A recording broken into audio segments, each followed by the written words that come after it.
The isolation of Jupiter's Europa research station suited Dr. Marcus Jensen perfectly. After 15 years of studying the moon's subsurface oceans, he had grown accustomed to the quiet, broken only by the gentle hum of equipment and occasional transmissions from Earth Command. Tonight, however, something was different. The proximity alarm jolted him from his analysis of ice core samples. Outside the reinforced viewport, Europa's eternal ice field stretched endlessly beneath the massive form of Jupiter. But there, barely visible against the stark white landscape, a trail of iridescent liquid caught his eye, a color that shouldn't exist in this frozen world. Marcus suited up quickly, his experienced hands checking seals with practiced efficiency. Computer, log emergency expedition. Time mark 2300 station time. The airlock cycled with painful slowness as his mind raced through possibilities. The liquid wasn't from any known Europa source. Its spectral signature was completely foreign. Following the trail led him to a shallow impact crater. There, partially buried in the ice, lay something that would forever change humanity's understanding of their place in the cosmos.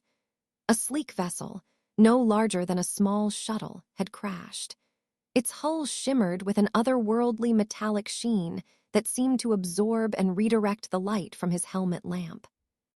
"Hello," Marcus called out on all emergency frequencies, knowing it was probably futile. But to his shock, a response came not in words, but in a series of musical tones that made his comm unit vibrate strangely. Following the sound, he found a figure huddled in the lee of the crashed vessel. The alien was humanoid, but there any similarity to Earth life ended. Its skin had a crystalline quality that shifted colors like oil on water, and where a human would have hair, delicate filaments waved gently in Europa's thin atmosphere. It was clearly injured, holding itself in a way that spoke of pain across species barriers. When it saw Marcus, it raised a hand in what could only be a universal gesture of peace. From its wrist, a small device projected holographic symbols into the space between them.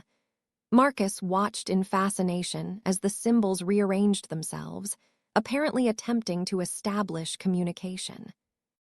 "I'm here to help," Marcus said slowly, activating his suit's external speakers while keeping his distance. "Can you understand me?" The alien's response came in a cascade of shifting colors across its skin, followed by more symbols. Then, to Marcus's astonishment, his suit's translator crackled to life. "Danger! Coming! Must warn." Marcus made his decision instantly. Breaking every protocol in the book, he gestured toward the research station. "Can you move? We need to get you inside before your core temperature drops any further." The alien struggled to stand, its movements graceful despite obvious injury. Marcus moved to support it, finding its body surprisingly light in Europa's low gravity.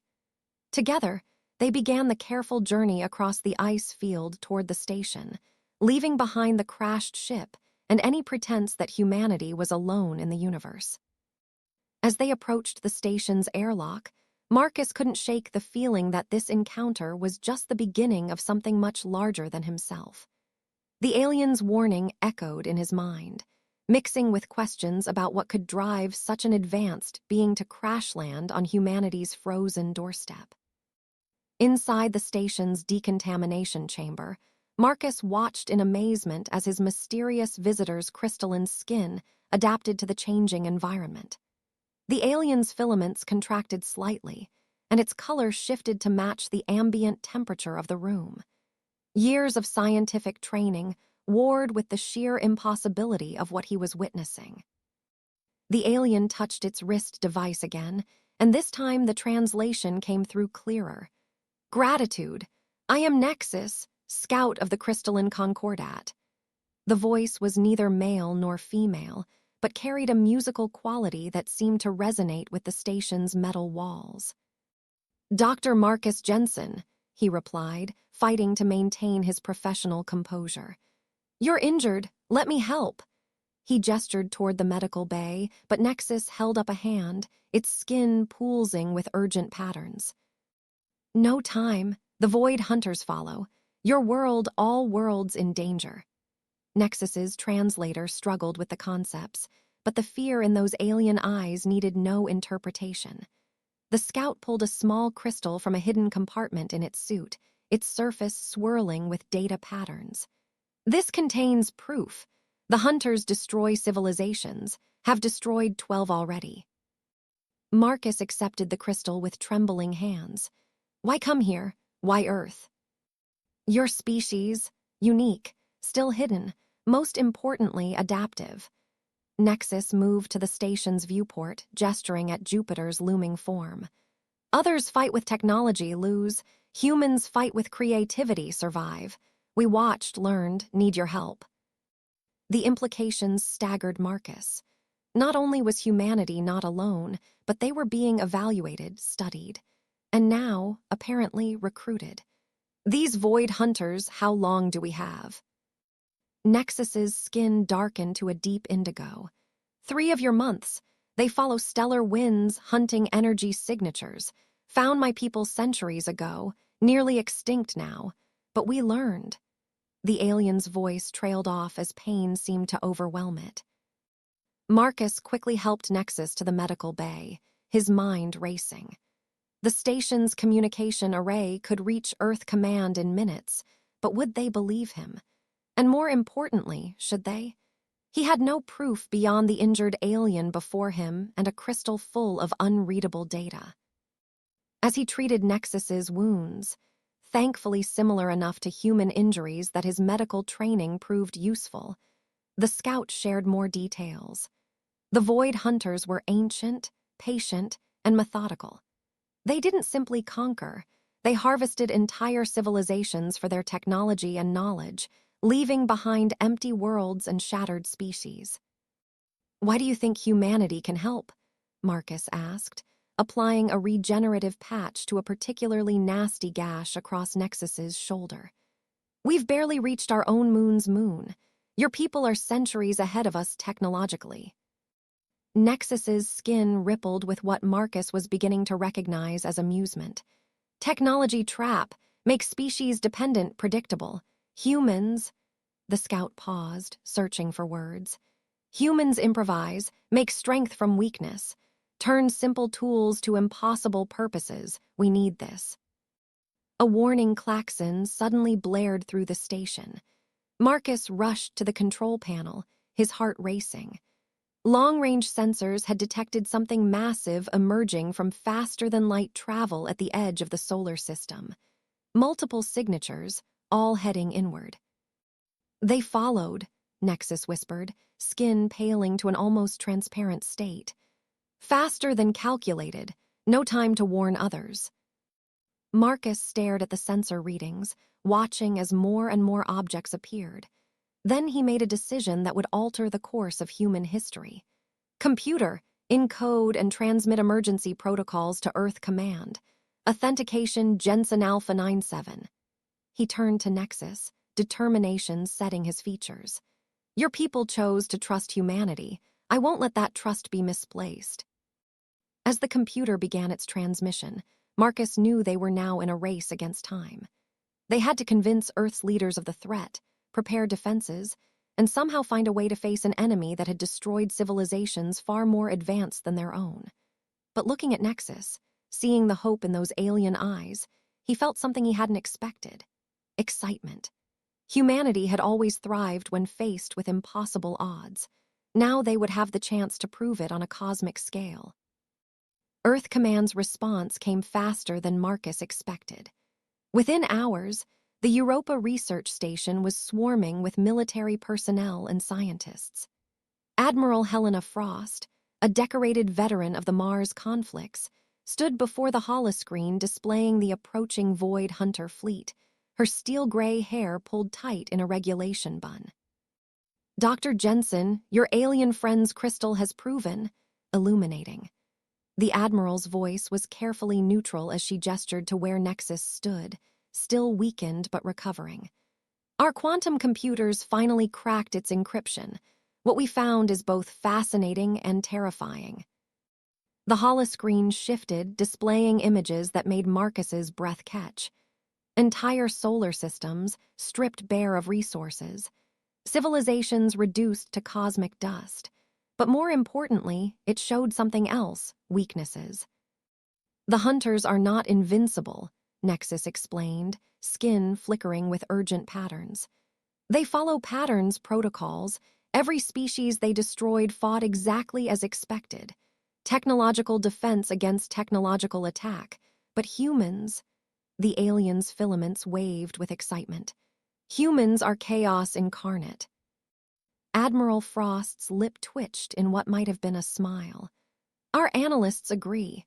The Void Hunters' greatest strength is their predictive capability. They've cataloged billions of years of civilization responses to invasion. But they've never encountered anything quite like us. Marcus moved to the crystal display, pointing to a particular sequence. There's more. The hunters don't just destroy civilizations, they're building something. Each harvest adds to some larger pattern. He looked at Nexus. Your people discovered this, didn't they? That's the real reason they sent you. Nexus's skin darkened with what Marcus now recognized as sorrow. Yes, the hunters serve ancient masters. Each harvest brings them closer to awakening something that slumbers in the spaces between galaxies. The room fell silent as the implications sank in. This wasn't just about Earth's survival anymore. The entire galaxy faced extinction if the hunters succeeded. We've detected unusual energy signatures from Saturn's rings, a young lieutenant reported, breaking the tension. Similar to Nexus's ship, but much larger. The aliens' filaments suddenly stood rigid. The Concordat, they received my signal, but... Nexus turned to Admiral Frost, colors swirling urgently. You must understand. My people are warriors proud. They will fight the hunters here, die here, following the same patterns that failed before. Unless we show them another way, Marcus finished, understanding dawning.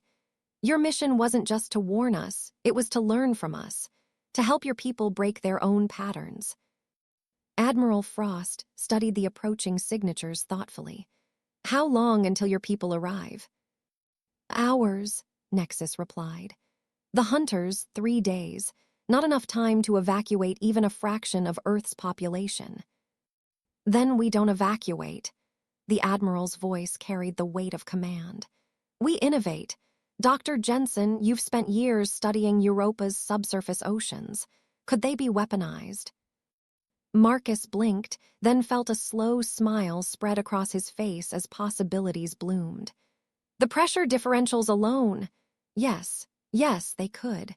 But we'd need help from Nexus's people. Their energy manipulation technology combined with our more creative applications. Make it happen, Frost ordered. Lieutenant, get me a direct line to the Solar Council.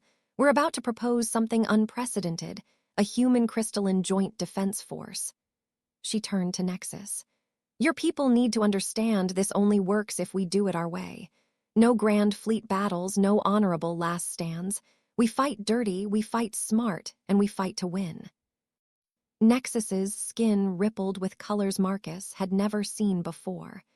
The Concordat will resist. Generations of tradition. Will get us all killed, Marcus cut in, surprising himself with his vehemence. You trusted us enough to come here, trusted me enough to share the truth. Now trust us to help you survive. As the station buzzed with preparations, Marcus caught Nexus studying the crystal display again. There's something else in that data, isn't there? Something you haven't told us yet. The alien's response was almost too quiet to hear. Hope, Marcus Jensen, something even the hunters' masters fear, something they've tried to eliminate from every civilization they've harvested.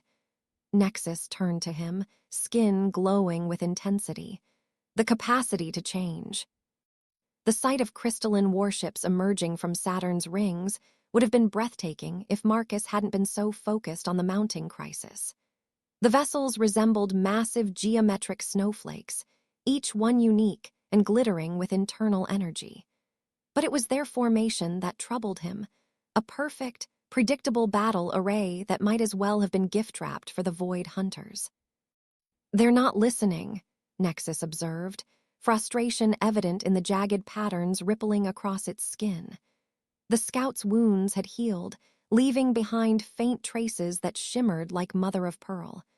High Command insists on traditional engagement protocols. Admiral Frost stood at the Europa station's main viewport, hands clasped behind her back. "Then we make them listen. Dr. Jensen, is your team ready?" Marcus nodded, pulling up a holographic display of Europa. "We've modified the ice drilling equipment into what we're calling pressure lances. When triggered, they'll release controlled bursts from the subsurface oceans. The water will flash freeze in space, creating unpredictable debris fields. But," he hesitated, "we need the crystalline ships to help focus the energy, or the effect won't be large enough to matter." "That's where I come in," a new voice announced. Commander Jenna Reed, Earth's foremost expert in zero-gravity combat tactics, strode into the command center. Her dark skin was marked with the distinctive neural interface scars of a deep space pilot. "My team has been studying the crystalline battle formations. They're beautiful, mathematical, and completely vulnerable to disruption." She gestured to the tactical display where dozens of human ships, much smaller than their alien counterparts, were taking position around Europa. "We'll use hit-and-run tactics to force them to break formation. Once they're scattered, they'll have no choice but to adapt or be destroyed." "You propose to attack allies?" The voice came from the station's comms system as First Guardian Vex of the Crystalline Concordat joined the conversation. The alien commander's image shimmered with barely contained outrage. "This is not the way of war." "With respect, Guardian," Frost replied, "that's exactly why we need to do it. The Void Hunters know the way of war, your way of war. They've spent eons perfecting countermeasures to it. We need to introduce chaos into the equation." Marcus stepped forward, addressing both commanders. "The pressure lances will only work if we time them perfectly with the crystalline energy fields. But those fields have to be erratic, unpredictable. We need your ships moving in patterns even we can't anticipate." "Impossible," Vex declared. "Our formations are based on sacred geometries passed down through generations of—" "Those generations are dead," Nexus interrupted, its usual melodious tones sharp with urgency. 12 civilizations, Guardian. 12 species who fought with honor, with tradition, with perfect formations. All harvested, all gone." The scout's skin pulsed with memories of loss. "I have seen what humans can do, how they think. It is ugly, chaotic, beautiful. It is survival." A tense silence filled the command center. The tactical display showed the Void Hunter fleet growing closer by the hour. Their ships were dark masses of twisted metal and energy, defying conventional physics as they carved through space. Finally, Guardian Vex spoke again. "Show me." Commander Reed took over, explaining her wild strategy. The human ships would engage the crystalline fleet in mock combat, forcing them to react instinctively rather than traditionally. Meanwhile, Marcus's pressure lances would create a constantly shifting battlefield of ice and vapor, using Europa itself as a weapon. "The Hunters will expect us to defend Earth directly," Frost added. "Instead, we're turning Jupiter's moon system into a trap. Every time they think they've adapted to our tactics, we change them." "And my people's role in this? Chaos?" Vex asked, the word carrying layers of meaning. "Dance," Nexus answered before anyone else could. "Dance like the stellar winds, like the quantum foam at the heart of reality. Be unpredictable, be alive." Marcus watched the tactical display as the first human ships began their approach toward the crystalline fleet.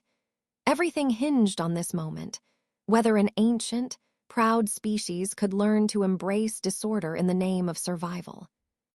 The first shots were fired, human energy beams deliberately missing the crystalline ships, but coming close enough to trigger their defensive protocols.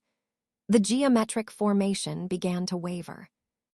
"Well," Admiral Frost murmured, "now we find out if we're as adaptable as we think we are." In the distance, Europa's ice began to crack as the pressure lances powered up, preparing to turn the moon's hidden oceans into a weapon that neither humanity nor the crystalline Concordat had ever dreamed of. The true test was about to begin. The Void Hunters arrived like a tear in space itself, their fleet a writhing mass of impossible geometries that hurt the eyes to look at. But they found no neat formations of defenders waiting for them, no predictable response to analyze and counter. Instead, they encountered pure chaos. Europa's surface had become a battleground unlike anything in recorded history. Massive geysers of water erupted from carefully calculated points, instantly crystallizing in the vacuum of space to create an ever-changing maze of ice fragments. Through this deadly dance of frozen projectiles, human ships darted like silverfish, never staying still long enough to target. "Energy spike," Marcus called from his station. "They're powering up their main harvester beams." Admiral Frost's expression remained calm as she watched the tactical display. "Commander Reed, execute pattern Delta." The human ships scattered in seemingly random directions, but Marcus had helped program these maneuvers. There was method in the madness. As the Void Hunters' energy beams lanced out, they found only empty space and shifting ice. "Now, Guardian Vex," Frost commanded. The crystalline fleet, which had been hidden in the interference caused by Jupiter's magnetic field, emerged. But they didn't move in their traditional formations. Instead, each ship spiraled in its own unique pattern, their energy fields creating a web of unpredictable interference that scattered the hunters' targeting systems. "They're adapting," Nexus observed, its skin pulsing with both worry and excitement. "See how their ships are changing configuration. They're trying to predict our patterns." "Too bad we don't have any," Commander Reed replied with a fierce grin. Her neural interfaces glowed as she coordinated the human fleet's movements. "Pattern Epsilon all ships, mix it up." The battle transformed into something that defied traditional military doctrine. Human ships used Europa's ice geysers as cover, letting the pressurized water freeze around them before breaking free in unexpected directions. The crystalline vessels, finally embracing chaos, created beautiful but lethal light shows that confused the hunters' sensors. But the enemy was ancient and powerful. A massive hunter vessel broke through their defensive screen, its surface rippling as it reconfigured itself to counter their tactics. It fired a beam that caught one of the crystalline ships, beginning the harvesting process. "No," Guardian Vex's voice thundered through the comm. "Not again, not this time." The Guardian's flagship broke formation, but instead of retreating, it did something unprecedented. It rammed the hunter vessel at full speed. The collision released a burst of energy that temporarily blinded all sensors. When the displays cleared, both ships were heavily damaged, but the harvester beam had been disrupted. "Analysis," Frost demanded. Marcus's fingers flew over his console. "Their hulls, they're not just armor, they're data storage. The hunters literally carry the patterns of every species they've harvested when Vex's ship hit them." "The patterns were disrupted," Nexus finished. "Quick, while their data is corrupted before they can restore from backup." Admiral Frost didn't hesitate. "All ships, concentrate fire on their data nodes. Commander Reed, coordinate with the crystalline fleet. Guardian Vex, can your people identify their storage centers?" "Already done," Vex replied, his voice carrying new respect. "Transmitting targeting data now, and thank you for teaching us to break our patterns." The next few minutes were chaos incarnate. Human and crystalline ships worked in perfect disharmony, their very unpredictability becoming their greatest weapon. The hunters, for the first time in their ancient existence, couldn't adapt fast enough. Without access to their stored battle data, they fell into basic programming, exactly what the defenders had planned for. The pressure lances are at maximum charge, Marcus reported. One shot at this. Frost nodded. All ships clear the engagement zone. Guardian Vex, on my mark, have your fleet focus all energy fields on these coordinates. She looked at Marcus. Doctor, would you do the honors? Marcus took a deep breath, his hand hovering over the control that would release the full fury of Europa's oceans. For both our species, he said, and pressed the button. The moon's surface cracked like an eggshell as pressurized water erupted into space. The crystalline ships caught the liquid with their energy fields, flash freezing it into a massive, crystalline spear that cut through the heart of the Hunter fleet. Ships that had harvested countless civilizations were torn apart by the most basic of substances, water, transformed by the combined ingenuity of two species that refused to follow the expected pattern.